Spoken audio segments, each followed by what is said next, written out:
A Werewolf Shifter Romance. Written by Amelia Hart. Chapter 1. Wolves at Dawn. The first light of morning crept through the gaps in Fiona's wooden shutters, painting thin golden lines across her rough-hewn floor. She stirred beneath her woolen blanket, reluctant to abandon the warmth of sleep for another day of solitude in the borderlands. Her small cabin stood alone at the edge of the forest, a full hour's walk from the nearest village where most shifters refused to tread. Too wild, they said. Too dangerous for an Omega alone. But Fiona had chosen isolation 5 years ago, after the death of her parents. Grief had a way of making even dangerous places feel safer than the pitying stares of packmates who whispered behind cupped hands. She pushed herself upright, red hair tumbling over her shoulders in tangled waves, and reached for the leather cord she used to tie it back. Her fingers stilled mid-motion. Something felt wrong. The air carried a heaviness that prickled against her Omega senses, weak though they were. Fiona crossed to the window and eased the shutter open. Her breath caught in her throat. 12 massive wolves sat in a perfect circle around her cabin. Their fur gleamed pure white in the dawn light, each one larger than any wolf she had ever seen. They were utterly still, positioned at even intervals like sentinels guarding a fortress. Not a single ear twitched. Not one tail moved. Terror seized her heart and squeezed. Fiona stumbled backward, her hip connecting painfully with the rough edge of her table. The wolves didn't react to the sound. They simply sat, watching the cabin with an intensity that made her skin crawl. "This isn't happening," she whispered to the empty room. "Wolves don't behave this way." But these weren't ordinary wolves. Even with her limited Omega abilities, she could sense the power radiating from them. These creatures were shifters, and strong ones at that. Fiona forced herself to breathe slowly, fighting down panic. She couldn't stay inside forever. Her water barrel was nearly empty, and she had herbs drying on racks outside that needed to be brought in before the morning dew ruined them. More importantly, she refused to be a prisoner in her own home. She pulled on her worn leather boots and wrapped a shawl around her shoulders. Her hand trembled as she reached for the door latch. The iron felt cold against her palm. "You're being ridiculous," she told herself firmly. "They're just wolves. You've dealt with worse." That was a lie, of course. She'd never dealt with anything remotely close to this. Fiona pushed the door open. The wolves remained motionless, 12 pairs of eyes fixed on her with unnerving focus. She could see them clearly now in the growing light. Their fur wasn't merely white. It held an almost ethereal quality, as though starlight had been woven into each strand. They were beautiful and terrifying in equal measure. One wolf sat directly before her door, perhaps 10 paces away. It was larger than the others, broad-shouldered and powerful, but it was the eyes that stopped her cold. They burned a brilliant gold, so vivid they seemed to glow with their own inner fire. Those eyes held intelligence far beyond what any animal should possess. Fiona's heart hammered against her ribs. She took one step forward, then another. The wolves watched but didn't move. When she walked to her water barrel, they tracked her progress with those unblinking stares.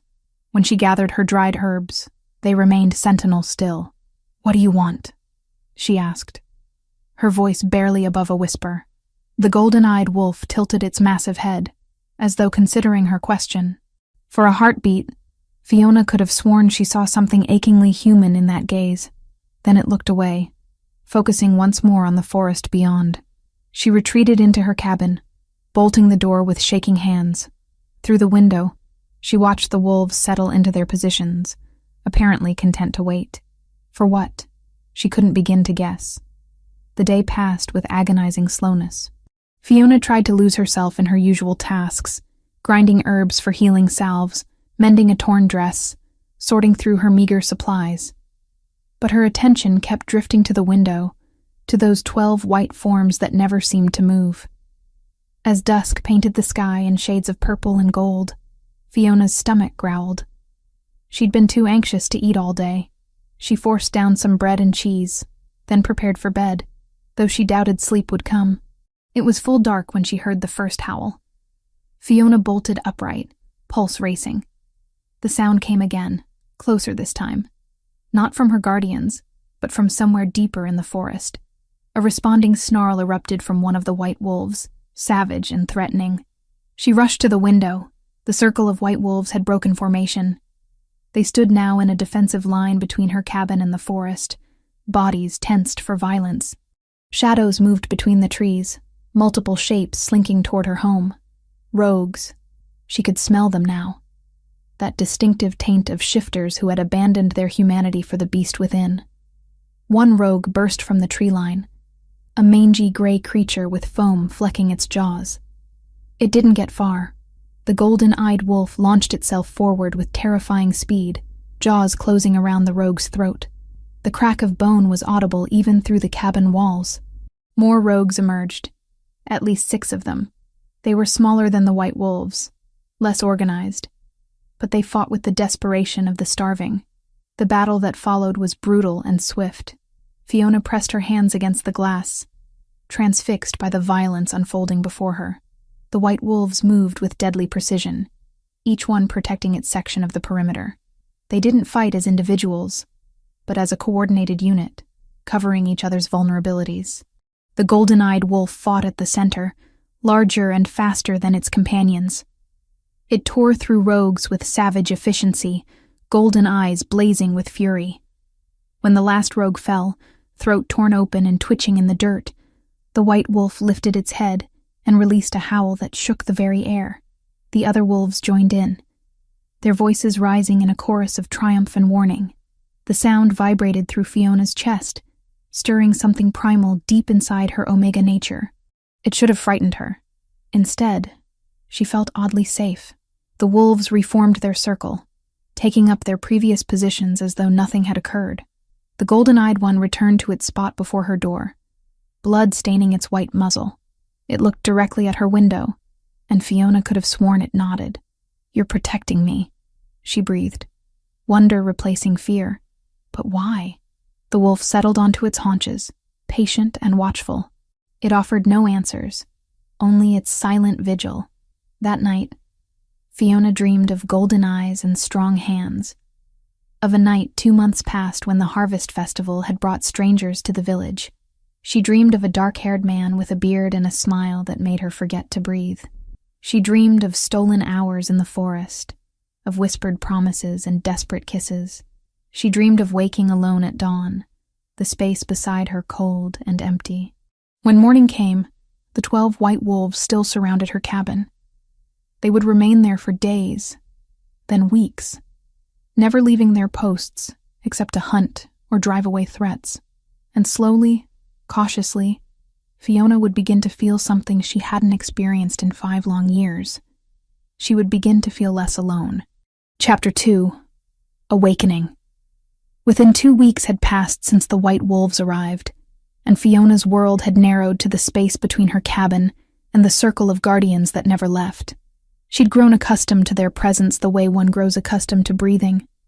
They were simply there, constant as the sunrise, but her body was changing in ways she couldn't ignore. Fiona woke on the 15th morning of their vigil with her stomach churning violently. She barely made it outside before retching into the bushes beside her door. The golden-eyed wolf lifted its head, ears pricking forward with concern. When she wiped her mouth with a trembling hand, she found those brilliant eyes fixed on her with an intensity that made her skin prickle. "I'm fine," she muttered, though clearly she wasn't. The nausea had started 3 days ago, subtle at first. She'd blamed it on spoiled meat or bad water. But this morning's violent reaction told a different story, one her healer's training should have recognized sooner. Fiona pressed a hand to her abdomen, counting backward in her mind. 2 months since the harvest festival. 2 months since that stranger with golden eyes and gentle hands had made her forget every vow she'd taken to remain alone. "No," she whispered. "No. No, no." But denial changed nothing. The signs were unmistakable now that she allowed herself to see them. The exhaustion that pulled at her bones. The way certain smells made her stomach revolt. The tenderness in her breasts that she'd attributed to her monthly cycle, which hadn't come. Fiona sank onto her wooden step, burying her face in her hands. She was pregnant. Alone, unprotected except for mysterious wolves, carrying the child of a man whose name she didn't even know. The golden-eyed wolf rose and padded closer, stopping just beyond arm's reach. It sat, regarding her with such obvious concern that tears pricked her eyes. "What am I going to do?" she asked the creature, knowing it couldn't answer but needing to speak the words aloud. "How do I raise a child out here alone? What if something happens during the birth? What if—" The wolf made a low sound. Not quite a growl, but something gentler. Comforting, almost. It moved closer still. Close enough that she could have reached out and touched its massive head. Fiona didn't move. She simply sat there, letting tears slide down her cheeks while the wolf watched over her with those impossibly knowing eyes. The days that followed blurred together. Fiona tried to maintain her routines, gathering herbs and preparing medicines, but exhaustion dogged her every movement. She found herself napping in the afternoon sun, something she hadn't done since childhood. Her body demanded rest in a way that felt almost foreign. The wolves grew more vigilant. They no longer allowed her to venture far from the cabin, even for water. When she tried to walk to the stream one morning, the golden-eyed one blocked her path, his massive body an immovable wall. "I need water," she said, frustrated. "Unless you'd like to fetch it for me?" To her shock, the wolf turned and loped toward the stream. She heard splashing, then watched in amazement as it returned, carrying her bucket in its jaws. Water sloshing over the sides, but most of it intact. "That's impossible," Fiona breathed. "Wolves don't do that. You're not just wolves, are you? You're shifters. But why can't you shift back? Why stay in this form?" The golden-eyed wolf set down the bucket and held her gaze. Something passed between them in that moment, an understanding that transcended words. He couldn't tell her. Whether he was unable or forbidden, she didn't know, but the frustration in those brilliant eyes told her he wanted to. "Thank you," she said softly, reaching out to touch his head. His fur was impossibly soft, warm beneath her palm. For just an instant, she felt something else. A whisper of emotion that wasn't her own. Protectiveness, devotion, fear. Fiona pulled her hand back, startled. Had she imagined it? But no. Her weak omega senses had never worked that way before. Something about this wolf, about their connection, was different. On the 18th day, Thea arrived. Fiona heard her friend's voice calling from the forest edge before she saw her. The wolves had formed a tighter circle, clearly agitated by the approach of a stranger. The golden-eyed one remained at the door, a clear signal for Fiona to stay inside. "Fiona, are you in there? What in the name of the moon goddess is happening here?" Relief flooded through her. "Thea, I'm here. The wolves won't hurt you, I think." She watched through the window as Thea picked her way carefully through the circle of white forms. Her friend's dark hair was pulled back in a practical braid, and she carried a heavy pack on her shoulders.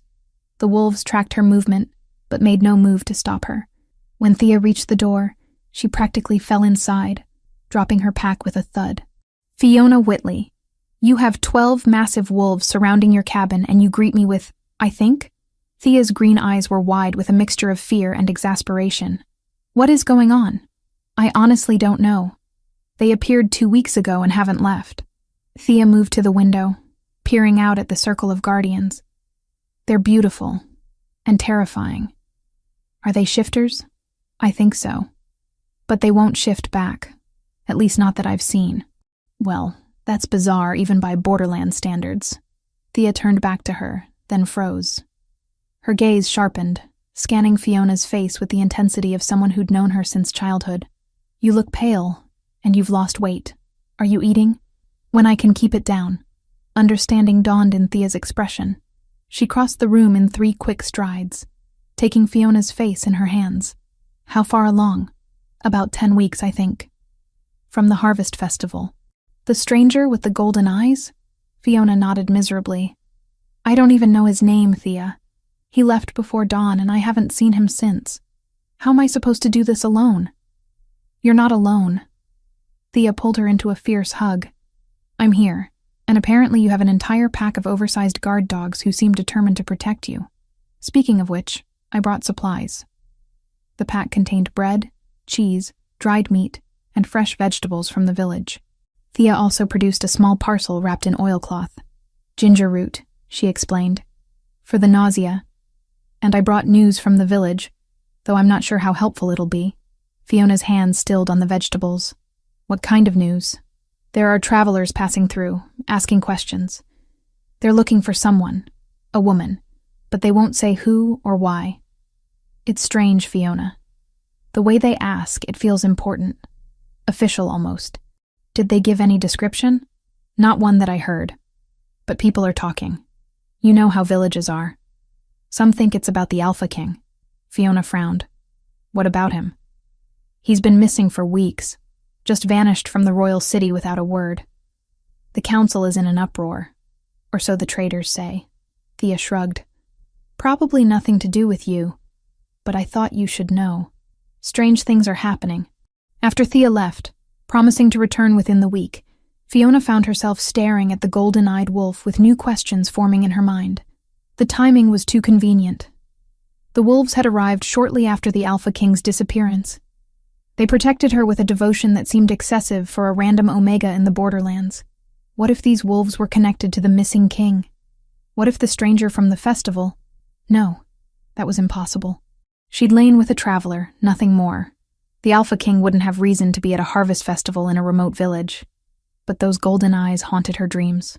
3 days after Thea's visit, Fiona was gathering herbs in her small garden when dizziness overwhelmed her. The world tilted sideways, colors bleeding together. She felt herself falling, unable to stop it. Strong jaws caught her before she hit the ground. The golden-eyed wolf had moved with impossible speed, positioning himself to break her fall. His body was solid and warm beneath her, and she found herself cradled against his chest as he carried her back to the cabin. "How did you move so fast?" she whispered, her head spinning. "You were across the clearing." He laid her gently on her bed, then backed away, those golden eyes filled with worry. Fiona's hand drifted to her stomach. "I'm all right. Just stood up too quickly. The baby's fine." The wolf's entire body went rigid. He stared at her abdomen, then back to her face. If a wolf could look shocked, he did. "You didn't know?" Fiona asked, confused. "But you've been so protective, I thought—" A howl cut through the air, different from any sound she'd heard the wolves make before. The golden-eyed one tilted his head back and answered, his voice carrying a note that made something deep in Fiona's chest ache with longing. Within moments, another wolf appeared at the door. This one was slightly smaller, with ice-blue eyes that studied her with careful intelligence. The golden-eyed wolf made a series of sounds, almost like he was speaking. The other wolf listened, then turned and disappeared into the forest at a run. "What just happened?" Fiona asked. The golden-eyed wolf returned to her bedside, settling onto his haunches. He watched her with such intensity that she felt heat rise to her cheeks. 2 hours later, the blue-eyed wolf returned, and he wasn't alone. An elderly man with long silver hair and a neatly trimmed beard climbed down from the wolf's back, brushing snow from his worn travel cloak. Fiona recognized him immediately. "Jasper," she gasped, struggling to sit up. "How did you get here?" "Your guardian sent for me." Jasper's blue eyes twinkled as he gestured to the blue-eyed wolf. "Brennan here is quite persuasive.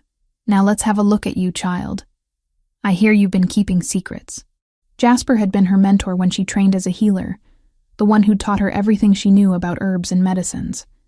He'd also been her parents' closest friend, one of the few people who'd stayed in contact after their deaths. He examined her thoroughly, his weathered hands gentle as he checked her pulse and studied the color of her skin. When he placed his palm over her abdomen, his expression shifted to something like awe. "Extraordinary," he murmured. "Fiona, the child you carry has an aura I've never encountered. There's power here. Immense power. The father must be someone of exceptional strength. An alpha, certainly. Perhaps even—" He stopped abruptly, glancing at the golden-eyed wolf who watched intently from the doorway. "Even what?"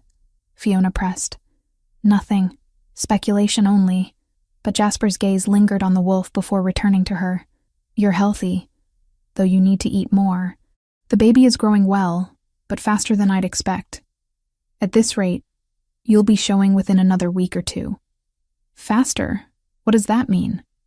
"It means the father's bloodline is very strong. Shifter pregnancies sometimes progress more quickly when the parents are both powerful. Your Omega blood is weak, but clearly the father's genetics are compensating. Jasper paused, choosing his words carefully. Fiona, do you know who the father is? A stranger. From the Harvest Festival. He had golden eyes and... She stopped, her gaze sliding to the wolf by the door. Those same golden eyes stared back at her. No. It couldn't be. Could it? Jasper followed her gaze and smiled sadly. I see. Well, that explains quite a bit. He stood, brushing off his knees. I'll return to check on you again soon. In the meantime, eat the ginger root Thea brought. Rest as much as you can, and trust your guardians. They clearly have your best interests at heart. After he left, Fiona sat alone with her thoughts and the silent wolf who never left her door. She didn't know what was happening, didn't understand why shifters would guard her so fiercely, or why the golden-eyed one seemed to know her in ways that defied explanation. But as she drifted off to sleep that night, one hand resting on her stomach where new life grew, she felt safer than she had in 5 long years. And in her dreams, golden eyes watched over her, with an expression that looked remarkably like love. Chapter 3. Shadows and Blood. 3 weeks and 4 days had passed since the white wolves arrived, and Fiona's body had begun to betray the secret growing within her. Her belly showed a slight curve now, barely noticeable beneath her loose dresses, but undeniable when she traced her fingers over the swell in private moments. The child was growing fast, just as Jasper had warned. These weren't starving rogues hunting blind. They moved in triads, marked with the same crude sigils Jasper had shown her, and behind them, half hidden among the pines, figures in hooded leather traced patterns in the air, feeding the yellow rot that burned in the wolves' eyes. The assault wasn't meant to scatter the pack. It was meant to pry Fiona loose and take her alive. The realization snapped through her like ice. The wolves had grown more protective as her pregnancy advanced. They no longer allowed her to gather wood alone, or venture to the stream without at least 2 of them flanking her. The golden-eyed one, whom she'd taken to calling Goldeye in her mind, rarely left his post by her door, except to hunt. Tonight felt different. Fiona woke to absolute darkness, her heart already racing, though she couldn't name why. The air felt wrong, charged with a tension that made her weak omega senses scream warnings. She rose from her bed, wrapping a shawl around her shoulders, and moved to the window. The white wolves were on their feet, no longer arranged in their usual circle, but spread in a defensive formation facing the forest. Their bodies were coiled tight, ears flat against their skulls. Even in the darkness, she could see the way their lips peeled back from their fangs. Something was coming. The attack, when it came, was swift and brutal. Dark shapes burst from the tree line, at least 8 of them. They were wolves, but nothing like her guardians. These creatures were smaller, their fur matted and unkempt, eyes glowing with a sickly yellow light. Rogues. Even through the cabin walls, Fiona could smell the wrongness of them, a stench of decay and madness that made her stomach turn. The white wolves met them head-on. The battle was savage. Fiona pressed herself against the window, unable to look away from the violence unfolding in her yard. The rogues fought with desperation, snapping and tearing with no strategy beyond causing pain. But the white wolves moved as one, a coordinated unit where each member protected the others. One rogue broke through the line, charging directly toward her cabin. Goldeye intercepted it with terrifying speed, his massive jaws closing around its throat. The crack of vertebrae snapping was audible even through the glass. He dropped the body and immediately engaged another attacker, his white fur now stained with dark blood. A female wolf with ice-blue eyes fought near the edge of the clearing. Fiona recognized her as one of the guardians who often patrolled the western perimeter. She moved with deadly grace, dodging the clumsy strikes of 2 rogues at once. But one got lucky, its teeth finding purchase in her shoulder. The blue-eyed wolf yelped, stumbling backward. Something inside Fiona snapped. She didn't remember crossing to the door or yanking it open. She only knew that one moment she was inside, safe, and the next she was running across blood-soaked ground in her bare feet, ignoring the screams of her rational mind. Get away from her. The words tore from her throat as she reached the injured wolf. The rogues turned toward her, yellow eyes gleaming with hunger. Fresh prey. Easy prey. Goldeye's howl of rage shook the night air. He abandoned his own fight and launched himself toward Fiona, but he was too far away. The rogues were closer. Fiona dropped to her knees beside the blue-eyed wolf, placing her hands over the bleeding wound. Heat exploded from her palms, golden light spilling between her fingers like liquid sunshine. The wolf gasped beneath her touch, muscles going rigid. "I've got you," Fiona whispered, pouring everything she had into the healing. "I've got you." The wound began to close. Not the slow mending of natural healing, but rapid tissue regeneration that left even Fiona shocked. The golden light intensified, spreading from her hands to engulf the entire wolf. A rogue lunged at her exposed back. It never made contact. Goldeye slammed into it mid-leap, driving the creature into the ground with bone-crushing force. He stood over Fiona, straddling her crouched form, his entire body vibrating with protective fury. Blood dripped from his muzzle as he snarled at the remaining rogues. The other white wolves closed ranks around them, forming an impenetrable wall. The message was clear. Touch her and die. The rogues, what few remained alive, fled into the forest. Fiona's hands were still glowing when she pulled them away from the blue-eyed wolf's shoulder. The wound was gone, healed completely without even a scar. The wolf stared at her with something like wonder, then dipped its head in unmistakable gratitude. "What did I just do?" Fiona breathed, looking at her trembling hands. The golden light was fading now, leaving only the faint warmth of power recently used. Goldeye moved closer, his massive head level with hers. Those golden eyes burned with recognition, with knowing. He'd seen this power before. Or perhaps he'd expected it all along. The sound of hoofbeats approaching made her tense, but the wolves didn't react with alarm. Within minutes, Jasper appeared on horseback, his weathered face grim in the pre-dawn light. "I felt the disturbance," he said, dismounting with surprising agility for his age. His gaze swept across the scattered bodies of dead rogues, then landed on Fiona's glowing hands. "Moon goddess, it's truly awakening." "What's awakening?" Fiona demanded, though part of her already knew the answer. "Jasper, what am I?" The old healer moved among the bodies, examining them with careful attention.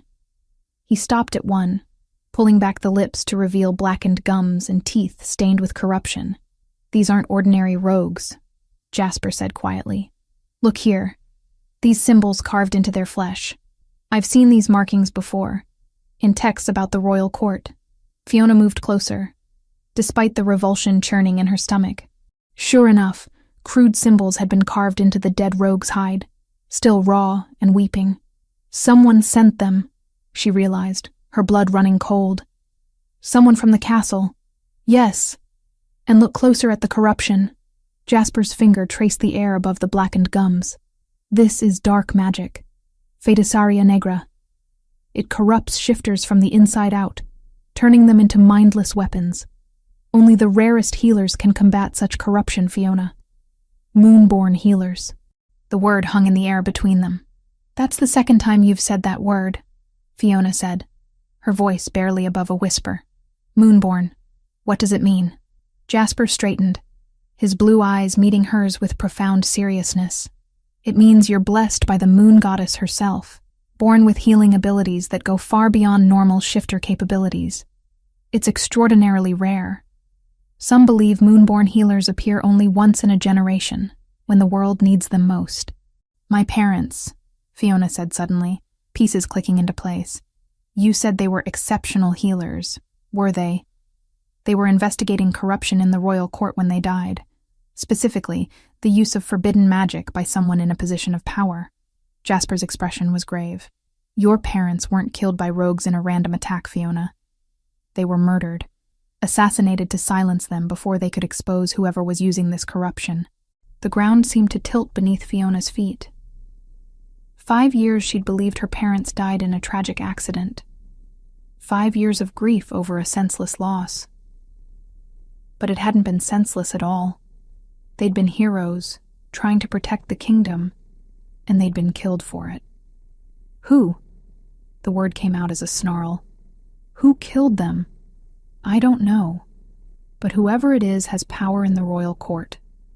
Enough power to send corrupted shifters after them, and now after you." Jasper glanced at Goldeye, who watched their conversation with intense focus. These wolves have been protecting you from a threat I suspect they've known about from the beginning. Fiona's hand moved to her stomach, where her child grew. Why would anyone want to hurt me? I'm nobody. Just an Omega healer living in the borderlands. You're not nobody. You're a moonborn carrying a child of exceptional power. That makes you invaluable to some and a threat to others.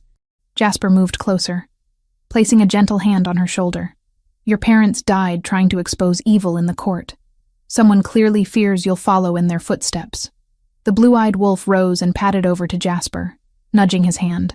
The old healer smiled sadly. Yes, Orla. I know. You did well protecting her. He looked at Fiona. Do you know their names? These guardians of yours? How do you know their names if they can't speak? Jasper's expression was knowing. Because I've met them before, in their human forms. This is Orla, one of the finest warriors in the Shadowpine pack. And that, he gestured to Goldeye, is someone you should recognize, though I suspect the truth hasn't fully revealed itself yet. Goldeye growled low in his throat, a warning that made Jasper raise his hands in surrender. Very well, the truth will come in its own time. The old healer gathered his supplies. I'll return to check on you in a few days. In the meantime, stay close to your guardians. Whoever sent these rogues will try again. And Fiona? Start trusting your power. It may be the only thing that saves you when the real danger comes. After Jasper left, Fiona stood in her blood-stained yard as dawn broke across the sky. The white wolves had reformed their circle, but she could see the new vigilance in their posture. They knew, as she now knew, that the peaceful weeks were over. She looked at Goldeye. Really looked at him, seeing past the wolf to the intelligence burning in those golden eyes. You knew, she said softly. You knew about my parents, about what I am.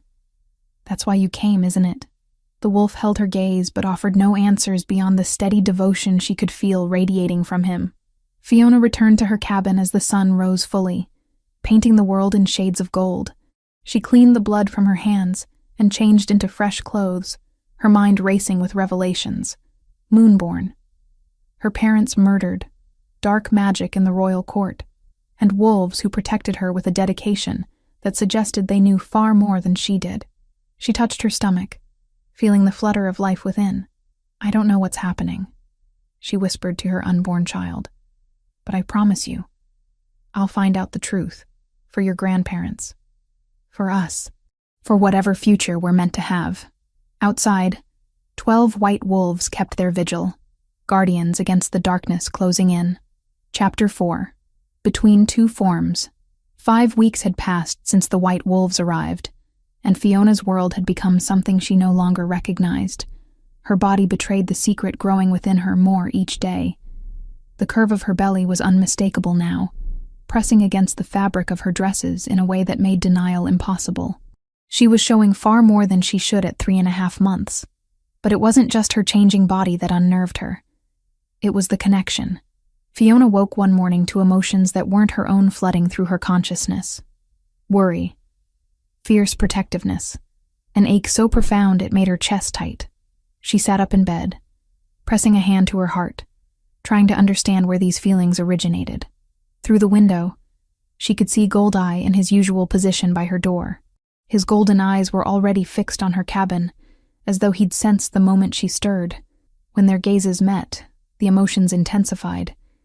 She felt his relief at seeing her awake and well, felt his constant vigilance like a weight he carried willingly.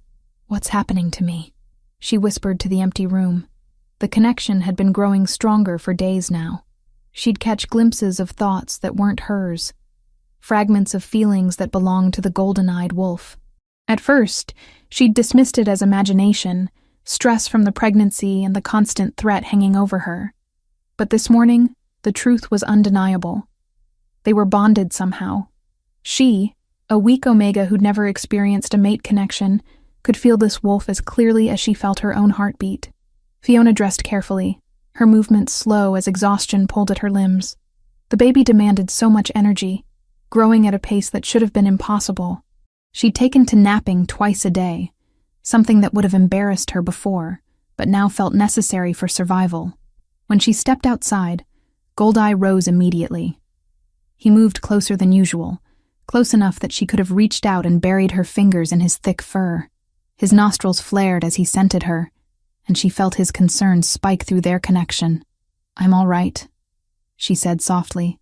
"Just tired. The baby is taking everything I have." The wolf's ears flattened against his skull. Through the bond, she felt his frustration, his desperate wish to communicate in ways beyond what his current form allowed. He made a low sound, almost a whine, then turned and trotted toward the forest. Fiona watched him go, confused, until he returned minutes later with Brennan, the blue-eyed wolf she'd healed weeks ago. Brennan studied her for a long moment, then disappeared into the trees at a run. "Did you just send him to fetch Jasper?" Fiona asked, wonder coloring her voice. Goldeye's eyes met hers, and she didn't need words to understand the answer. Yes. Within hours, Jasper arrived on horseback, his weathered face creased with concern. He dismounted with surprising agility for his 67 years, and immediately moved to examine her. "Fiona, child, let me see how you're progressing." She led him inside, acutely aware of Goldeye following close behind. The wolf positioned himself in the doorway, watching every movement the old healer made with intense scrutiny. Jasper's examination was thorough. His hands were gentle as they pressed against her swollen abdomen, his eyes distant as he used whatever senses allowed healers to perceive what others couldn't. When he finished, his expression was grave. "The child grows at a remarkable pace," he said quietly. "By my estimation, you're carrying what would be equivalent to a 5-month pregnancy in a human woman. At this rate, you'll deliver within another 2 to 3 weeks. "That's not possible," Fiona breathed. "I've only been pregnant for 3.5 months. Shifter pregnancies can progress more quickly when the bloodlines are exceptionally strong. Your omega blood is weak, yes, but the father's genetics are clearly dominant." Jasper glanced at Goldeye, who had moved closer, his massive head level with the table. "The child's aura is unlike anything I've encountered. There's power here, Fiona. Immense power. Royal power." The word hung in the air between them. Royal. The father couldn't have been royalty, Fiona said, though doubt crept into her voice. He was just a traveler at the harvest festival. Was he? Jasper's blue eyes were knowing. Or was he someone hiding in plain sight, seeking something he'd lost? Fiona's gaze drifted to Goldeye. Those golden eyes watched her with such intensity, such obvious longing, that her breath caught in her throat. "You should rest," Jasper said, rising. "The baby is healthy, but you need to conserve your strength. I'll return in a few days to check on you again." After he left, Fiona found herself unable to settle. The cabin felt too small, too confining. She needed air, needed space to think about everything Jasper had implied. She stepped outside as dusk painted the sky in shades of purple and gold. The air smelled of approaching rain, heavy and electric. Dark clouds gathered on the horizon, moving fast across the heavens. The storm hit with sudden ferocity. Wind tore through the clearing, bending trees nearly double. Rain fell in sheets, soaking Fiona to the skin within seconds. Lightning split the sky, followed immediately by thunder that shook the ground beneath her feet. She knew, and yet she bit the truth back, afraid that naming it would shatter the fragile peace holding him together. "Get inside," she called to the wolves, though she knew they wouldn't obey. They never abandoned their posts, regardless of weather. Another bolt of lightning struck, this one so close Fiona could smell the ozone. The brilliant flash illuminated the entire clearing in stark white light, and in that instant, she saw him. Goldeye stood frozen mid-transformation, caught between forms. His body was neither fully wolf nor fully human, but something terrible and beautiful in between. Fur gave way to human skin in patches. His face held both lupine and human features, mouth open in what looked like a scream of agony, though no sound emerged. One arm was still a wolf's leg, the other a man's limb ending in fingers that clutched at nothing. He was trapped, fighting against something invisible that held him suspended between shapes, denying him the completion of either form. The light faded, plunging them back into darkness and rain. When Fiona's vision adjusted, Goldeye was fully wolf again, trembling with the effort of whatever battle he'd just fought. "Oh, gods," she whispered, moving toward him without thinking. "What's wrong with you? What's keeping you like this?" The wolf's golden eyes found hers, and she felt his anguish crash over her through their connection. Frustration, rage at his helplessness, desperation to speak, to explain, to make her understand. Fiona dropped to her knees in the mud, heedless of the rain, and reached for him. Her hands found his massive head, fingers tangling in wet fur. "I can feel you," she said, her voice breaking. "I don't understand how, but I can feel everything you're feeling. The bond between us, it's real, isn't it? You're not just any wolf. You're my—" She couldn't say the word, couldn't name what her heart recognized, but her mind refused to accept. Goldeye pressed his head against her hands, a sound rumbling from deep in his chest that might have been a sob if wolves could cry. Through their connection, she felt him trying to push thoughts toward her, trying to communicate in the only way available to him. Images flickered through her mind. A harvest festival, dancing under lanterns. Her own face, laughing at something he'd said. Strong hands cupping her cheeks. A kiss that tasted of honey wine and promises. Golden eyes meeting hers in the darkness. "The stranger," Fiona breathed. "You were the stranger from the festival. But how? Why didn't you come back? Why stay like this, trapped as a wolf, when you could—" Frustration poured from him, so intense it made her gasp. He wanted to tell her, desperately, but something prevented it, some force that kept him locked in this form. Unable to shift fully, unable to speak. A curse, she realized suddenly. Someone cursed you. That's why you can't change back. That's why you've been guarding me as a wolf all this time. Goldeye's entire body shuddered with what might have been relief that she finally understood. He pulled away from her touch and moved to a fallen branch. Using his paws and muzzle, he began arranging smaller sticks and stones in patterns. Fiona watched, mesmerized, as he created crude symbols. A crown, a circle of figures around a single shape, lines connecting two forms together. "Your royalty," she said, piecing it together. "The Alpha King? Is that who you are?" His golden eyes blazed with confirmation. "And these," she gestured to the other wolves, "they're your guard. They're protecting me because I'm carrying the heir. Your heir." Again, that fierce confirmation. Fiona sat back on her heels, rain streaming down her face, her mind reeling. The Alpha King had been missing for weeks. Everyone knew that. And all this time, he'd been here, cursed to remain in wolf form, unable to reveal his identity or claim his mate. "Who did this to you?" she asked. Who would dare curse the Alpha King? Goldeye couldn't answer that question with sticks and stones. But through their bond, she felt his certainty. Someone with power, someone in the royal court, someone who wanted him unable to protect what was his. Thunder crashed overhead, and lightning illuminated them both once more. In that flash, Fiona saw past the wolf to the man trapped within. She saw the face from her memories, the stranger who'd made her feel alive for one perfect night. She saw golden eyes that had haunted her dreams, now watching her with a devotion that transcended words or forms. "I'll help you," she whispered, pressing her hand to his muzzle once more. "I don't know how yet, but I'll find a way to break this curse. You saved me. Now I'll save you."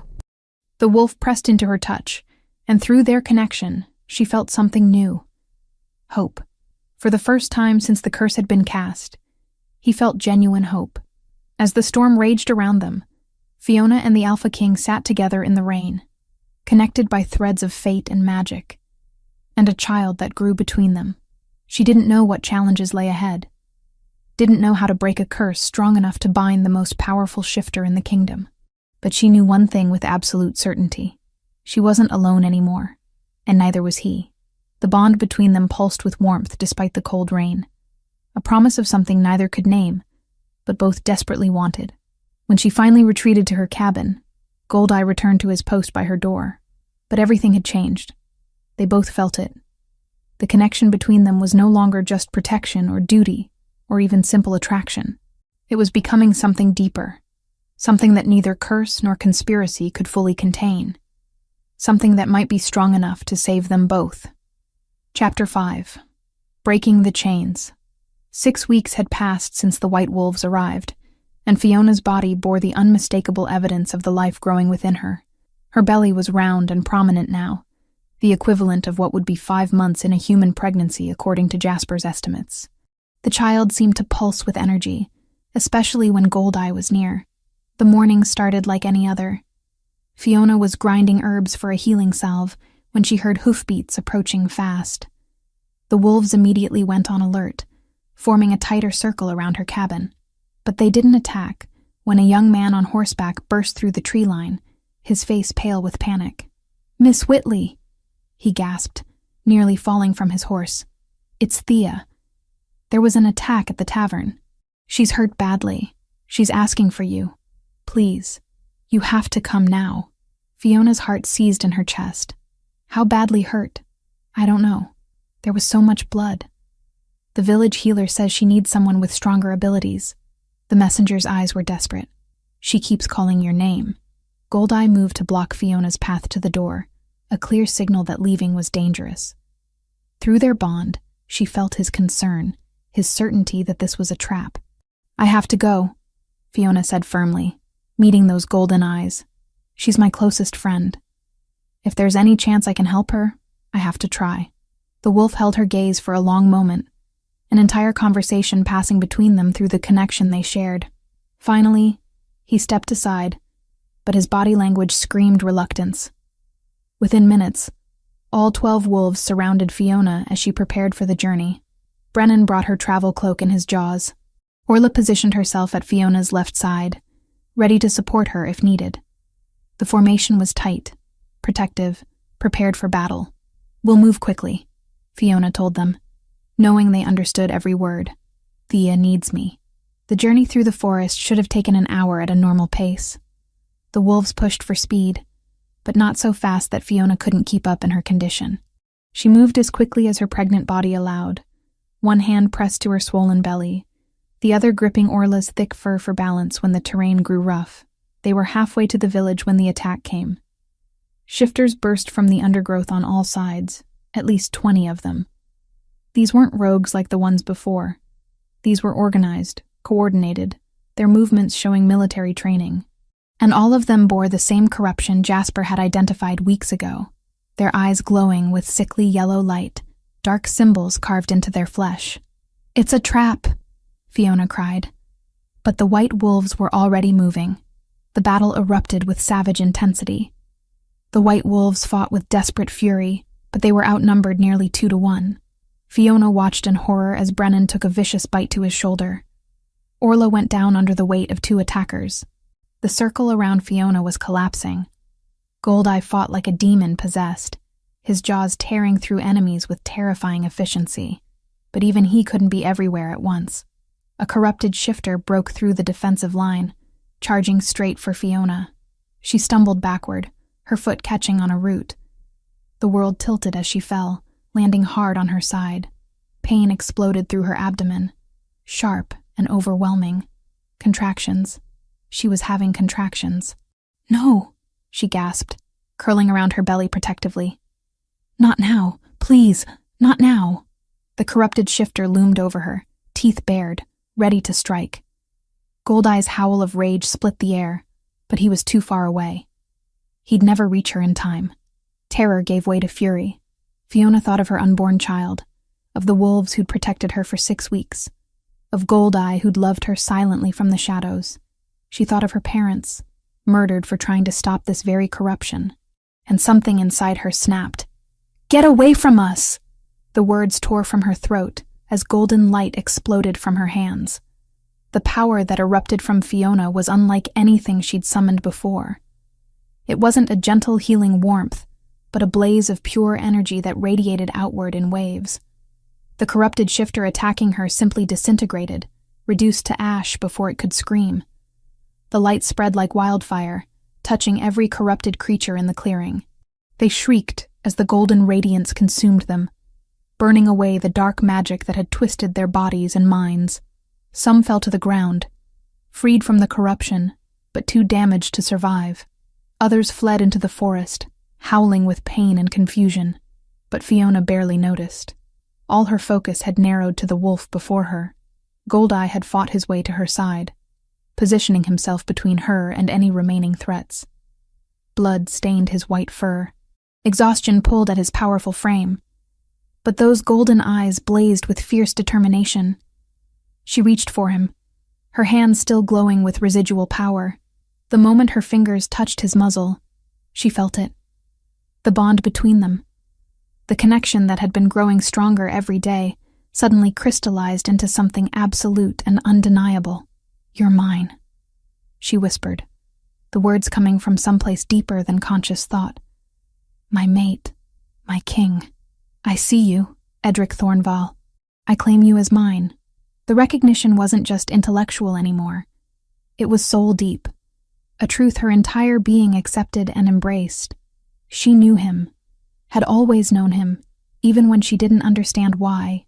The stranger from the festival, the devoted guardian, the man trapped in wolf form. They were all the same. They were all hers. The effect was immediate and dramatic. Goldeye's body went rigid beneath her touch. He threw his head back and released a howl that shook the very air, a sound of agony and ecstasy and profound relief all woven together. Golden light, brighter than anything Fiona had summoned, erupted around him. The transformation was violent. Bones cracked and reformed with sounds that made Fiona's stomach turn. Fur receded, replaced by golden skin stretched over powerful muscles. Limbs lengthened and shifted, paws becoming hands and feet. The process that should have taken seconds stretched into nearly a minute, as though years of imprisonment were fighting the release. And then a man knelt before her where the wolf had been. He was magnificent, taller than any shifter Fiona had ever seen, his body sculpted with the kind of strength that came from both birth and battle. Dark hair fell across his forehead in sweat-dampened waves, and a neatly trimmed beard framed a face that was both beautiful and brutal. But it was his eyes that confirmed everything, those same golden eyes that had watched her for 6 weeks, now gazing at her from a human face. "Fiona," he breathed, and hearing her name in his deep voice after so long made tears spring to her eyes. "My Fiona, you did it. You broke the curse." "Edric?" She touched his face with trembling fingers, needing to confirm he was real. "It's really you? It's really me?" His hands came up to cover hers, pressing them against his bearded cheeks. "I've been trying to reach you for 6 weeks. Trapped in that form, unable to speak, unable to explain. Do you know how maddening it's been? Watching you struggle with the pregnancy, seeing you discover your powers, feeling our bond grow stronger, and not being able to tell you who I was? The other white wolves were shifting now too, the breaking of the curse affecting them all. Warriors emerged where beasts had stood moments before. Brennan, revealed as a battle-scarred man with ice-blue eyes. Orla, a fierce woman with dark hair and a fighter's build. 10 others Fiona didn't know, all of them wearing expressions of profound relief. But Fiona's attention remained fixed on Edric, her king, her mate, the father of her child. "The curse," she said, her mind racing to understand. "How? Why?" "Later. We'll explain everything later." Edric's hands moved to her swollen belly, his touch gentle despite the clear strength in his fingers. "Right now, I need to know. Are you all right? The contractions?" Fiona became aware that the sharp pains had faded. Her moonborn power, fully awakened now, had somehow stabilized her body. "I'm okay. The baby's okay. But Thea was a trap," Brennan said grimly, now dressed in clothing one of the other guards had carried. "The messenger was compromised. Probably didn't even know he was being used." Rage burned through Fiona. "Someone used my best friend as bait to kill me?" "To kill the heir," Edric corrected, his voice hard as stone. "And to eliminate the Moonborn who could expose their corruption. Someone in my court has been using forbidden magic to create those creatures. The same person who cursed me when I tried to claim you as my Luna. They've been hunting you, Fiona, since before your parents died. The pieces clicked into place with horrifying clarity. Her parents, investigating corruption, their murder, the curse that trapped Edric, the attacks on her. It was all connected, all orchestrated by someone who feared what she represented. "We need to get you to the castle," Edric said, rising and pulling her gently to her feet. "You'll be safe there. We'll expose whoever is behind this, and then—" He stopped, his golden eyes searching hers. "If you'll accept me. Accept this bond between us. I know I've asked you to trust me without explanation. I know you have every reason to refuse." Fiona placed her fingers against his lips, silencing him. "You guarded me for 6 weeks. You protected me when I didn't understand why. You've proven yourself 1,000 times over." She smiled, feeling tears slide down her cheeks. "Yes, Edric Thornval. I accept you as my mate. I accept whatever future that brings." The kiss that followed was fierce and desperate. 6 weeks of longing and frustration and love pouring into it. When they finally pulled apart, both breathless, the entire spectral guard was grinning. "About time," Orla muttered, earning a glare from Brennan. Edric laughed, the sound rich and full. Then his expression sobered.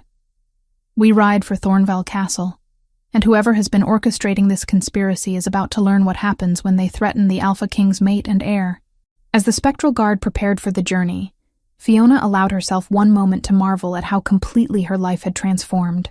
6 weeks ago, she'd been a lonely Omega expecting the child of a stranger. Now she stood beside the Alpha King, her mate bond fully formed, her moon-born powers awakened, ready to face whatever darkness awaited them. The curse was broken, but the real battle was just beginning. Chapter 6: Truth and Grief.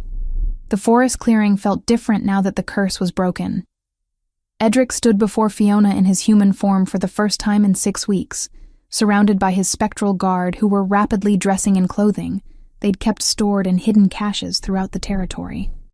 The transformation from silent wolves to speaking warriors was jarring, and Fiona found herself overwhelmed by the sudden shift from solitude to being surrounded by strangers who knew her intimately.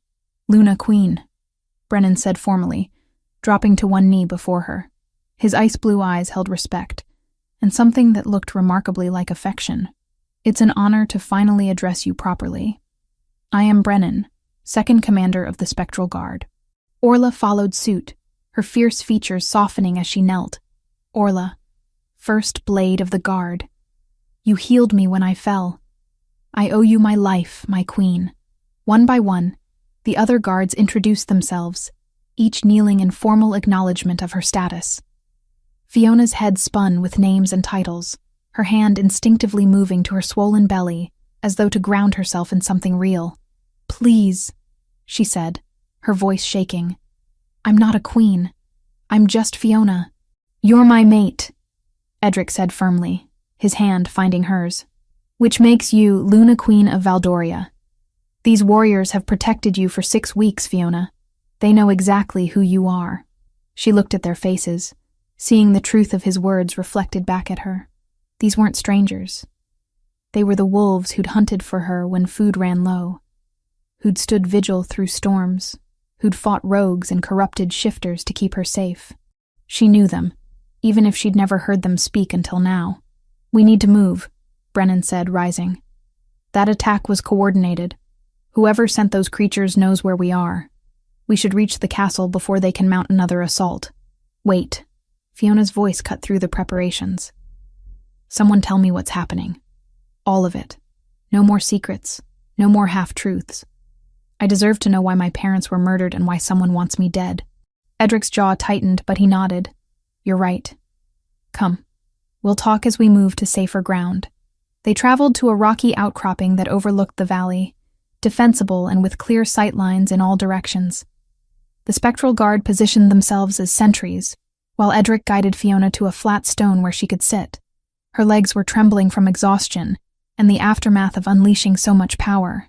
3 years ago, Edric began, his voice heavy with old pain. "My first Luna, Adelina, was murdered. She died in what was made to look like a riding accident.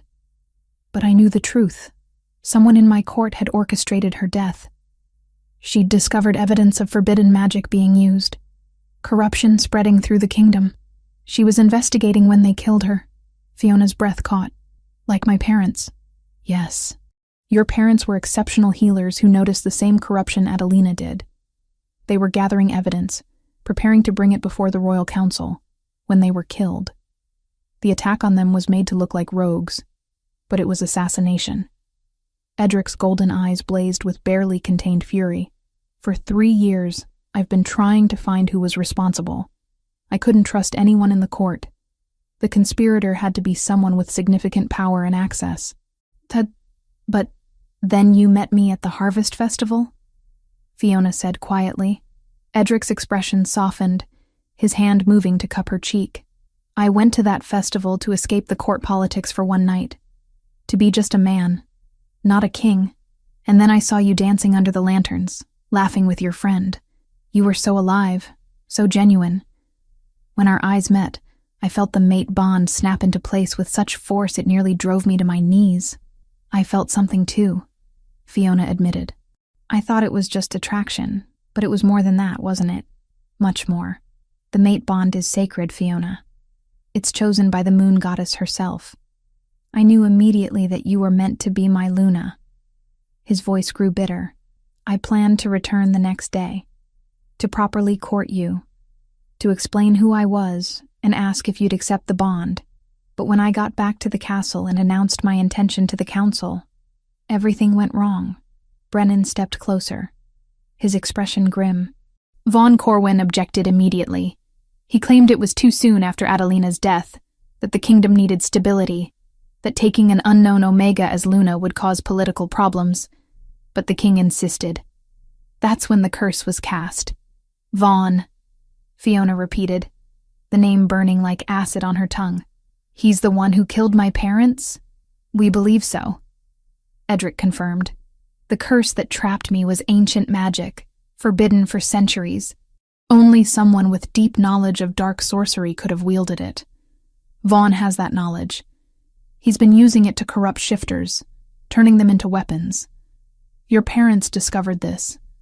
So did Adelina, and both paid with their lives. The pieces fell into place with horrible clarity. And I'm a threat because I'm a moonborn healer. I can sense the corruption, can't I? I can see what he's done and undo it. Exactly. You're the one person who could expose him completely. Edric's hands tightened on hers. The curse had 3 conditions to break. You had to awaken as a moonborn healer. You had to consciously recognize our mate bond. And you had to be in mortal danger, which would force your power to fully manifest. Vaughn thought if he kept me trapped as a wolf, unable to speak or claim you properly, you'd never awaken, and then he could kill you before you became a threat. Rage burned through Fiona's grief, hot and purifying. My parents died trying to stop him. They died as heroes, not victims of some random attack.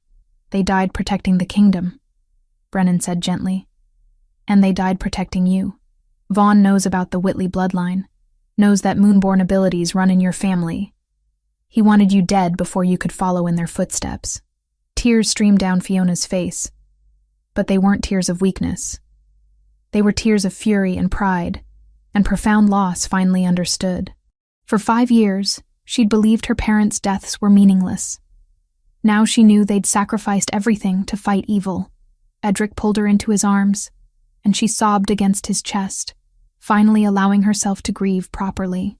He held her through it, murmuring words of comfort, one hand stroking her hair while the other rested protectively on her belly. I'm so sorry, he whispered. I'm sorry I couldn't protect them. I'm sorry you had to grow up believing their deaths were pointless. They were heroes, Fiona, and they'd be so proud of you now. When the storm of grief passed, Fiona pulled back and wiped her eyes. What about Thea? The messenger said she was hurt. That was the bait, Orla said, her voice apologetic. We sent scouts ahead when we realized it was a trap. Your friend was never injured. The messenger had been compromised, probably through the same corruption magic. He believed what he was saying, but the information was false. Relief flooded through Fiona. So she's safe? For now. But Vaughn knows you care about her. He'll use that if he can. Brennan's expression was serious. We need to get you to the castle. Once you're officially recognized as Luna Queen, you'll be under the protection of ancient laws. Vaughn won't be able to touch you without facing consequences from every pack in the kingdom. As if summoned by talk of friends, hoofbeats sounded in the distance. The guard immediately went on alert, weapons drawn. But Edric raised a hand, nostrils flaring as he scented the air. It's Jasper, and someone else. Moments later, the old healer appeared on horseback, with Thea clinging to the saddle behind him. Both dismounted quickly, and Thea ran straight to Fiona, pulling her into a fierce hug. I heard there was an attack, Thea said, her voice muffled against Fiona's shoulder. Jasper came and got me. We had to make sure you were all right. I'm fine. Better than fine. Fiona pulled back to look at her friend. Thea, I have so much to tell you. You're pregnant. You've been living with 12 magical wolves, and apparently you're about to become a queen, Thea said dryly. Jasper filled me in on the ride. Honestly, Fiona, your life has gotten remarkably complicated. Despite everything, Fiona laughed. Trust Thea to cut straight through the drama to the heart of things. Jasper approached Edric, bowing respectfully. Your Majesty, it's good to see you in your proper form again. Though I must say, you made a very dedicated wolf. Jasper. Edric clasped the old healer's forearm. Thank you for watching over her when I couldn't speak to ask properly. She's like a daughter to me. I would have protected her regardless. Jasper's expression grew serious. But we need to move quickly. Vaughn will know the curse is broken. He'll be preparing his next move. Agreed. Edric turned to his guard. We ride for Thornvale Castle immediately. Full defensive formation. Brennan, Orla, you flank the Luna Queen. Everyone else, standard protection pattern. As the group prepared to depart, Fiona found herself looking at Edric with new eyes. She'd loved him as Goldeye, the devoted wolf who'd protected her, but now she was seeing the Alpha King, the leader who commanded absolute loyalty and respect. The two sides of him were the same person, yet so different. He caught her staring and moved closer. Having second thoughts? No, she said honestly. Just trying to process everything. Yesterday I was a pregnant Omega hiding in the borderlands. Today I'm apparently a Luna Queen carrying the royal heir. And tomorrow? He asked softly. Tomorrow we face whatever comes next. Together. She took his hand, feeling their bond pulse with warmth. But Edric, I need you to promise me something. When we confront Vaughn, when this is over, I want justice for my parents. I want him to answer for what he's done. You have my word, Edric said, his voice carrying the weight of a royal oath. Vaughn Corwin will face judgment for his crimes. I swear it on my crown and on the life of our child. As they mounted up for the journey to the castle, Fiona looked back one last time at her cabin in the distance. That part of her life was over. Whatever came next would be terrifying and dangerous, but she wouldn't face it alone. She had her mate, her guard, her friends, and the power of her moonborn heritage. And soon, Vaughn Corwin would learn what happened when he underestimated a healer's capacity for justice. Chapter 7. Justice and Birth. Thornvale Castle rose before them like a mountain carved by gods. Black stone towers reached toward the sky, their peaks crowned with flags bearing the royal crest. Guards lined the battlements, their armor gleaming in the afternoon sun. As Edric's party approached the massive gates, horns sounded, their triumphant notes echoing across the valley. Fiona's hands tightened on the reins of her horse. Her belly had grown heavy during the journey, and exhaustion pulled at her bones. But she kept her back straight, refusing to show weakness as they entered the courtyard. The arrival caused immediate chaos. Servants and nobles alike poured from the castle's many doors, their faces shifting from confusion to shock to joy as they recognized their king.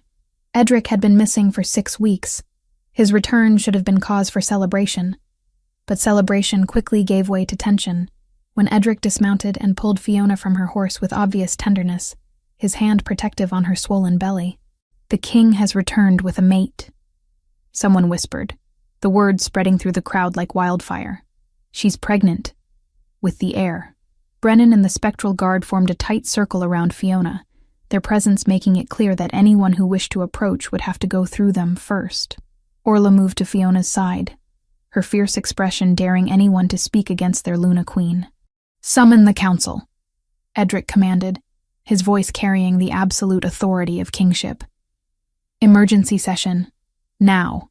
Within an hour, the great council chamber was filled. Nobles and advisors took their seats at the massive circular table, murmuring among themselves about the king's unexpected return and his mysterious companion. Fiona sat at Edric's right hand, her position making her status unmistakable. Von Corwin entered last, his gray eyes widening in shock when he saw Edric in human form. The color drained from his face, but he recovered quickly, schooling his features into an expression of relief. "Your Majesty," Von said smoothly, bowing low. "Thank the moon goddess you've returned safely. We've been searching everywhere for you. What happened? Where have you been?" "I've been cursed," Edric said flatly. "Trapped in wolf form for 6 weeks, unable to speak or shift back. Convenient, wasn't it, Von? It kept me from claiming my mate, from protecting the heir, from investigating the corruption spreading through my kingdom." Von's carefully maintained expression cracked slightly. "I don't understand what you're implying." "Don't you?" Edric gestured to Brennan, who stepped forward carrying a leather satchel. "Perhaps these will refresh your memory. Documents detailing your study of forbidden magic. Testimonies from witnesses who saw you meeting with suspicious individuals. Evidence linking you to the mercenaries who attacked the Luna Queen. And most damning of all, proof that you ordered the assassination of Samuel and Margaret Whitley 5 years ago." The council erupted in shocked whispers. Von's face went from pale to red, his hands clenching into fists on the table. "This is absurd," he snarled. "These are lies fabricated by enemies who wish to see me fall. I've served this kingdom faithfully for decades. I would never—" "You murdered my parents," Fiona said, her voice cutting through his denials. She stood, both hands pressed to her swollen belly, her green eyes blazing with righteous fury. "They discovered you were using corruption magic to create weapons, to build power. So you had them killed and made it look like a rogue attack. The ravings of a pregnant Omega," Von sneered, but sweat beaded on his forehead. "Your Majesty, surely you don't believe—" "I believe the evidence before me," Edric said coldly. "I believe the testimonies of my spectral guard, who have been investigating you for weeks. And I believe we're about to have confirmation of your guilt through ancient law." Jasper stepped forward from where he'd been standing with the other advisors. In his hands, he carried a crystal vessel filled with glowing liquid that pulsed with silver light. "Truth water," the old healer announced. "Blessed by the moon goddess herself, used in royal trials since the founding of Valdoria. Those who drink it cannot lie. Will you drink, Counselor Corwin? Or will you admit your guilt here and now?" Von's eyes darted toward the door, calculating his chances of escape. But the spectral guard blocked every exit, their hands on their weapons. "I won't be subjected to this farce," Von declared, pushing back from the table. "Seize him," Edric commanded. Von's desperation manifested as violence.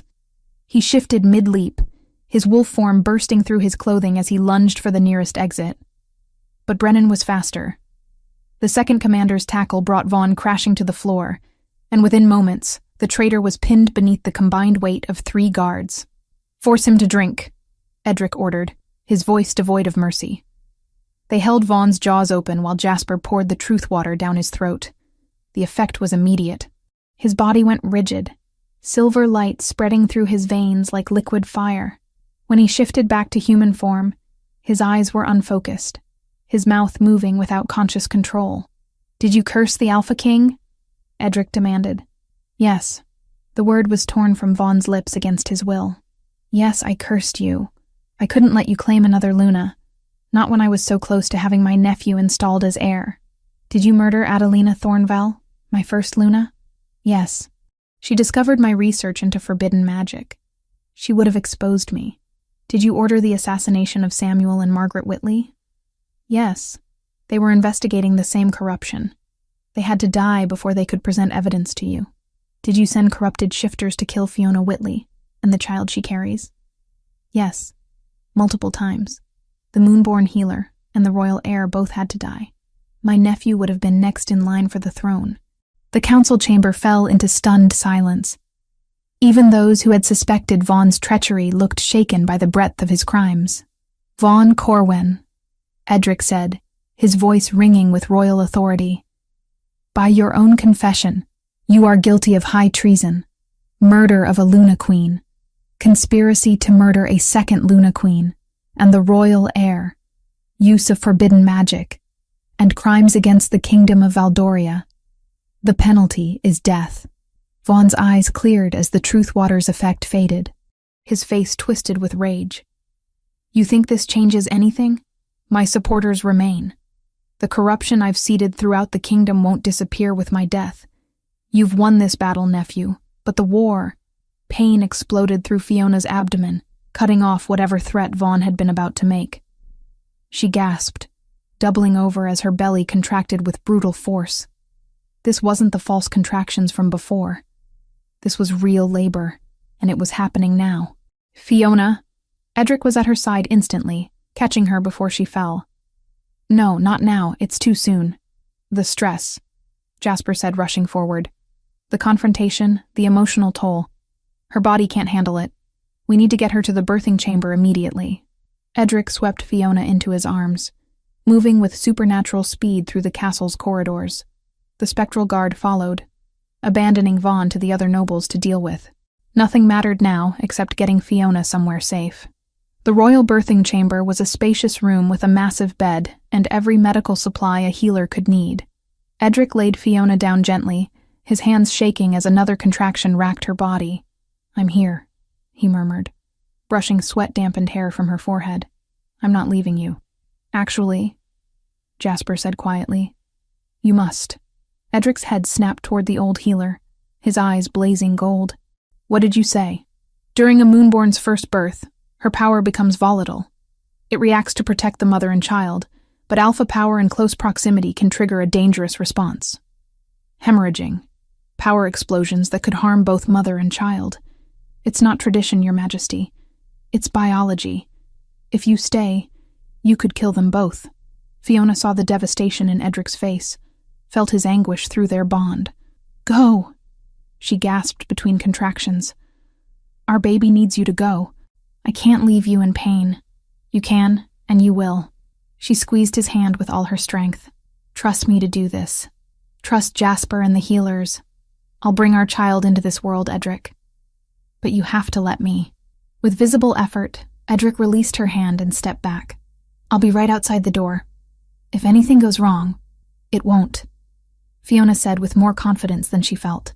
Edric left the chamber, and immediately Thea rushed in with several healers Fiona didn't recognize. Her friend's presence was a comfort, even as another contraction made her cry out. "I'm here," Thea said, gripping Fiona's hand. "We're going to get through this together." The labor was brutal. Hours passed in a blur of pain and effort. Outside, Fiona could feel Edric pacing, his distress bleeding through their bond. Once, she heard him roar in fury when her screams grew too loud, heard Brennan and Orla struggling to keep him from breaking through the door. "The cord," one of the healers said urgently. "It's wrapped around the first baby's neck. We need—" "I know," Fiona gasped. Golden light erupted from her hands as she reached deep inside herself for power. She could sense her children now, both of them fighting to be born. Twins. She was having twins, and one was in danger. Her moonborn abilities surged, guiding the babies, adjusting positions, ensuring safe passage. The pain became secondary to the overwhelming need to protect her children. "Push!" Jasper commanded from just outside the door, coordinating the healers through the crisis.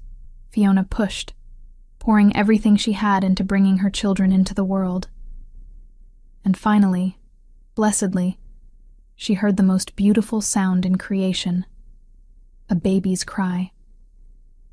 "It's a girl," Thea sobbed, laughing through tears. "Fiona, she's perfect." But there was no time to rest. The second baby was coming, and Fiona's power flared again, easing the way. Minutes later, another cry joined the first. A boy. one of the healers announced. Twins, both healthy, both bearing the aura of extraordinary power. Fiona collapsed back against the pillows, exhausted but elated. "Let Edric in," she whispered. "Let him meet his children." The door burst open before anyone could move to unlock it. Edric strode in, his face wet with tears, his eyes finding Fiona immediately. "You did it," he breathed, crossing to the bed. "My fierce, incredible mate. You did it." A healer placed the first baby in Fiona's arms, a tiny girl with a tuft of dark hair and golden eyes already beginning to open. The second, a boy with his mother's red hair, was placed in Edric's trembling hands. "Our children," Fiona whispered, looking up at her mate through tears. "Our future." Edric sat on the edge of the bed, careful not to jostle her, and leaned down to press his forehead to hers. "Our everything," he agreed. Outside, the 12 white wolves who had guarded her for so long howled in celebration, their voices rising in a chorus of joy that echoed across the kingdom. Chapter 8. Forever Guarded. 6 months had passed since the twins came into the world, and Thornval Castle had transformed in ways no one could have predicted. The once austere fortress now echoed with laughter and the delighted squeals of royal children. Life had returned to the black stone walls, breathing warmth into spaces that had known only duty and discipline for far too long. Fiona stood in the royal nursery, watching as her daughter reached chubby hands toward a shaft of afternoon sunlight streaming through the window. Eliana had her father's golden eyes and dark hair, but her mother's curious nature. At 6 months old, she was already showing signs of exceptional power. Yesterday, she'd made a toy wolf float across the room without touching it, sending the attending nursemaids into a panic. "She's getting stronger," Thea observed from the doorway, a smile playing at her lips. Her friend had moved into the castle permanently, taking the role of Fiona's personal advisor and confidant. "Soon she'll be shifting objects at will." "I know. Jasper says it's unprecedented for a child so young to manifest abilities." Fiona lifted her daughter, pressing a kiss to the baby's forehead. "But then, she's the daughter of an Alpha King and a Moonborn healer. I suppose we should expect the extraordinary." Beside his sister, in the ornate cradle, Finn dozed peacefully. The boy had inherited his mother's red hair and a temperament that was far calmer than his twins. But Fiona had caught him watching the world with those same golden eyes, as though he understood far more than any infant should. "How are you feeling?" Thea asked, moving closer. "Really feeling, not the answer you give the healers." Fiona smiled, appreciating her friend's ability to see past royal facades. "Exhausted, overwhelmed, happier than I ever thought possible." She looked down at Eliana, who was now trying to grab her mother's hair. "Some nights, I still wake up expecting to be back in my cabin, alone and scared. Then Edric pulls me close, and the twins start fussing, and I remember this is real. This is my life now. You've done more than survive, Fiona. You've thrived." Thea gestured toward the window, where the view showed the bustling castle grounds below. "The healer school you established is already training 50 students. The corruption Vaughn spread is being systematically cleansed from the kingdom, and the people adore their Luna Queen, who fought her way from the borderlands to save them all." Heat crept up Fiona's cheeks. "I didn't do it alone. The spectral guard protected me. Edric fought the curse. You and Jasper kept me sane. And yet, you're the one who broke the curse with your power and your heart." Thea's expression grew serious. "Vaughn's execution last month brought closure to many. Your parents can finally rest in peace, knowing their daughter finished what they started." The execution had been difficult to witness, but necessary. Vaughn had faced judgment for his crimes before the entire kingdom, his corruption exposed for all to see. Edric had offered Fiona the choice of whether to attend. She'd stood beside her mate, her hand in his, as justice was finally served. "Luna Queen?" A knock interrupted her thoughts. Brennan entered, bowing respectfully. The second commander had become a frequent presence in their lives, his loyalty absolute. "The Alpha King requests your presence in the gardens. He says it's important." Fiona's heart quickened. "Is something wrong?" "Nothing wrong, my queen. I believe he simply wishes to spend time with his family. Brennan's usually stern expression softened as he looked at the twins. And perhaps show the heirs their future kingdom. The castle gardens had been Fiona's project, transforming what had been purely functional herb beds into a place of beauty. Flowers bloomed in riotous colors, their sweet scent carried on the afternoon breeze. In the center, beneath an ancient oak tree, Edric waited. He'd changed in subtle ways over the past months. The weight of kingship still rested on his broad shoulders, but joy had softened some of the harder edges. Now, watching him play with a carved wooden wolf, clearly waiting for his family, Fiona's heart swelled with love. "There's my beautiful Luna," Edric said, rising as she approached. He took Ileana from her arms, lifting the baby high and earning delighted giggles. "And my fierce little princess. Were you practicing your magic again? Brennan told me you made the guard's weapons float. She's going to be powerful," Fiona said, settling onto the blanket Edric had spread beneath the tree. "Both of them will be." Like their mother, Edric sat beside her, careful not to jostle Ileana as Finn began to stir in Fiona's arms. "I have something to ask you." "That sounds ominous." "Not ominous, just... I've been thinking about your cabin. The place where we first met, where you discovered your strength, where our story truly began." His golden eyes found hers. "I want to take you back there. Show our children where their parents fell in love." Emotion clogged Fiona's throat. The cabin in the borderlands? After everything that happened there? Especially because of everything that happened there. That place represents your courage, your resilience. It's where I watched you for 6 weeks, falling more in love with you every day, even though I couldn't speak. Edric shifted Ileana to one arm so he could take Fiona's hand. "I want our children to know that story, to understand that even in our darkest moments, love can find a way." "When would we go?" "Soon. Before winter comes."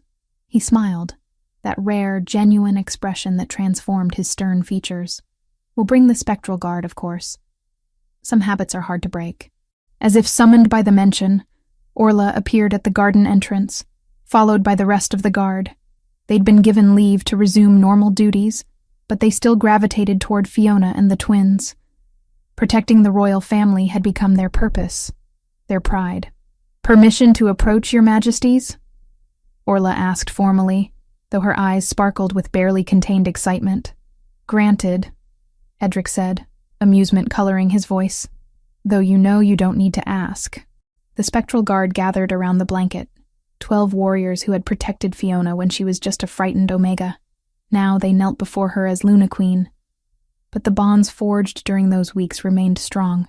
"The twins grow well," Brennan observed, his scarred face softening as Finn reached toward him with tiny hands. "Strong, healthy. The kingdom is blessed." "The kingdom is blessed because all of you kept them safe before they were even born," Fiona said, her voice thick with gratitude. "I'll never forget what you sacrificed. 6 weeks in wolf form, unable to speak or explain, protecting someone you'd never met simply because your king commanded it." "It was our honor," Orla said simply. "Though I'll admit, it's nice to sleep in a bed again instead of on cold ground." Laughter rippled through the group, easy and warm. These warriors had become family, bound not just by duty, but by shared experience and genuine affection. Movement at the garden's edge caught Fiona's attention.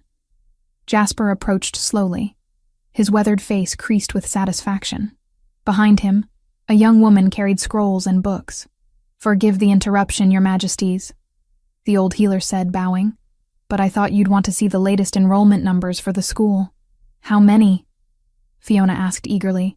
73 students now, from all corners of Valdoria.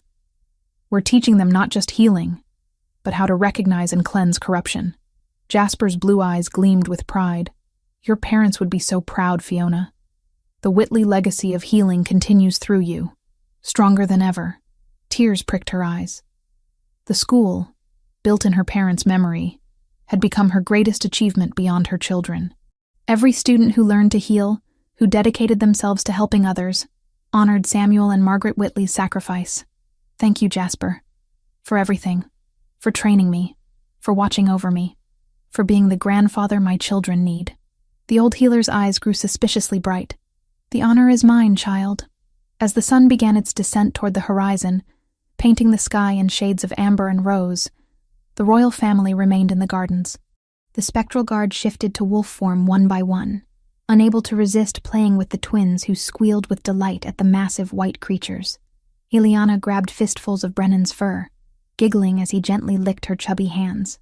Finn watched with solemn golden eyes, reaching toward Orla's muzzle with careful, deliberate movements.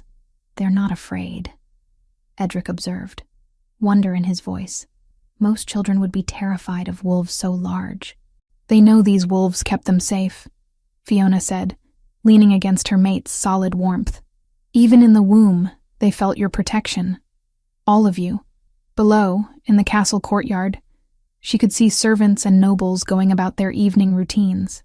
The kingdom thrived under Edric's rule, strengthened by peace and prosperity. The corruption Vaughn had seeded was being methodically rooted out, replaced by the healing light of her growing school. "I love you," Edric murmured against her hair, his arms encircling her from behind. "From the moment I saw you at that festival, laughing under lanterns, I knew you were meant to be mine. Every challenge we faced, every moment of darkness, led us here, to this perfect moment." Fiona turned in his embrace, her hands framing his bearded face. "I love you too, my king, my mate, my Goldeye who watched over me when I didn't even know I needed protection." Their kiss was sweet and lingering, full of promise and devotion. When they pulled apart, both twins were reaching for them, demanding attention with imperious baby sounds. The 12 white wolves arranged themselves in a loose circle around the family, just as they had around Fiona's cabin 6 months ago.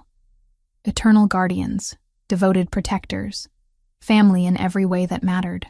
As twilight descended over Thornval Castle, Fiona Whitley Thornval, Luna Queen of Valdoria, held her children close and looked toward the future with hope. The cabin in the borderlands waited, a testament to where love had bloomed in the darkest of circumstances. Her parents' memory lived on through the healers she trained.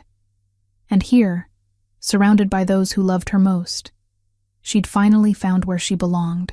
The wolves began to howl, their voices rising in a harmony that spoke of joy and triumph and promises kept. And in that moment, Fiona knew with absolute certainty that she would never be alone again.